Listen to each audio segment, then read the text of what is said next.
Friends, ఇప్పుడు మనం చూస్తున్నది మన రాజధాని ప్రాంతంలోని శ్రీ వెంకటేశ్వర స్వామివారి ఆలయం అండి. ఇది రాజధాని ప్రాంతంలో తుళ్ళూరు మండలం వెంకటపాలెం దగ్గర సీట్ యాక్సెస్ రోడ్డు కానుకొని అటు కృష్ణానదిని ఆనుకొని మధ్యలో ఈ స్వామివారి ఆలయం నిర్మించడం జరిగిందండి. ఈ స్వామివారి దర్శనానికి అటు సచివాలయం, హైకోర్టు వివిధ పనుల మీద రాజధానికి వచ్చే అధికారులు, ప్రజలు ప్రతినిత్యం దర్శించుకోవడం జరుగుతుందండి. అలాగే ప్రతి శనివారం చాలా పెద్ద ఎత్తున చుట్టుపక్కల గ్రామాల నుంచి, జిల్లాల నుంచి వచ్చి స్వామివారి దర్శనం చేసుకుంటున్నారు. ఏదైతే తిరుమలకి వెళ్ళి దర్శనం చేసుకోవడానికి డిలే అవుతుందో వారు కూడా వచ్చి ఇక్కడ స్వామివారిని దర్శించుకొని తర్వాత తిరుమలకి వెళ్ళటం జరుగుతుంది. మన తిరుమలలో స్వామివారి ఆలయం ఎలా ఉంటుందో అదే నమూనాతో ఇక్కడ ఆలయాన్ని కూడా నిర్మించడానికి ప్లాన్ చేశారండి. అప్పటి ముఖ్యమంత్రి గారైన నారా చంద్రబాబు నాయుడు గారు 2019 డిసెంబర్లో దీన్ని భూమి పూజ చేయడం జరిగింది, చాలా శాస్త్రోక్తంగా. ఇక్కడ ప్రతి శనివారం స్వామివారిని దర్శించుకోవడానికి ఈ చుట్టుపక్కల గ్రామాల ప్రజలు మరియు వివిధ జిల్లాల నుంచి కూడా ఈ ఆలయ దర్శనానికి వస్తున్నారండి. ప్రతి శనివారం ఇక్కడ ఉచిత అన్నదానం జరుగుతుంది దేవస్థానం వారి తరపున. చాలామంది ప్రజలు ఇక్కడ వచ్చి అన్నప్రసాదాన్ని స్వీకరిస్తారండి. ఈ ఆలయ నిర్మాణాన్ని అప్పటి ముఖ్యమంత్రి గారు సుమారు 25 ఎకరాల విస్తీర్ణంలో దీన్ని నిర్మించడానికి తలపెట్టారు.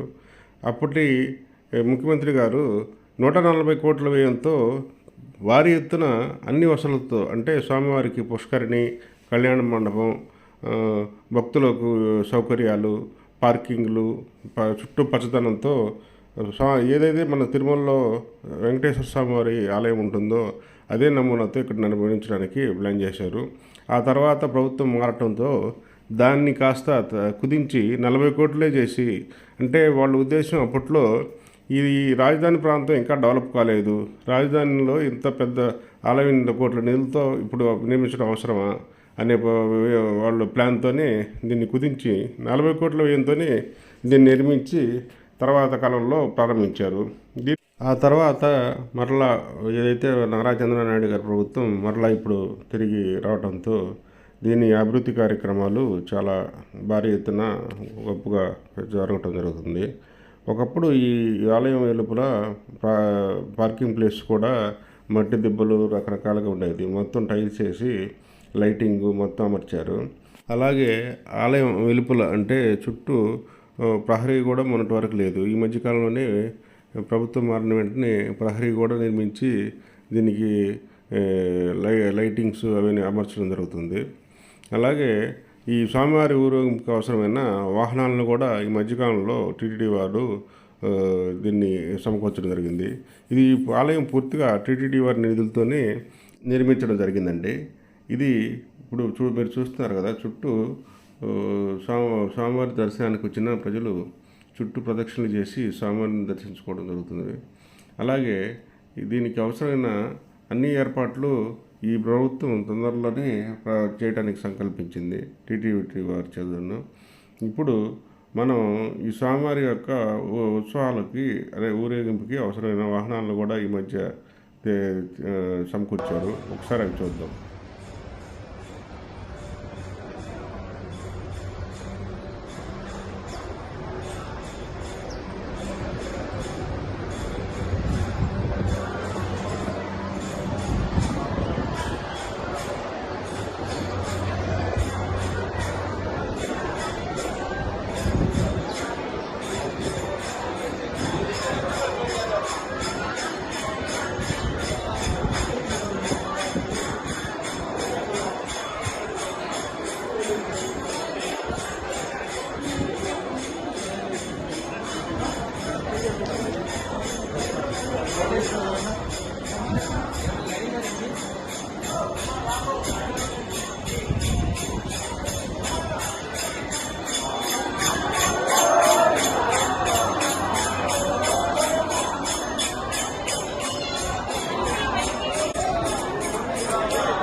అలాగే తిరుమలలో స్వామివారికి సంబంధించిన అలంకరణ వస్తువులతో పూలు వట్టులతో తయారు చేసే అగరబత్తీలు దూపాలు ఇవన్నీ కూడా ఈ ఆలయంలోని అక్కడి నుంచి తెచ్చి విక్రయించడం జరుగుతుందండి.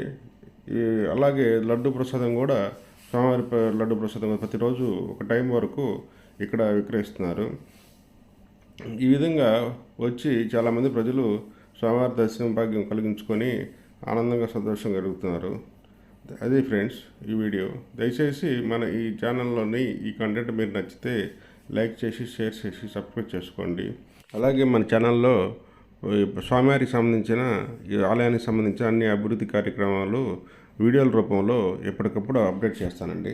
అలాగే మన ఛానల్లో మన రాజధానిలో జరిగే అభివృద్ధి కార్యక్రమాలు, అలాగే స్వామివారి ఆలయ నిర్మాణానికి సంబంధించిన అభివృద్ధి కార్యక్రమాలు కూడా సంబంధించిన వీడియోలు కూడా మన ఛానల్లో తొందరలో అప్డేట్ అవుతాయండి. Thank you friends.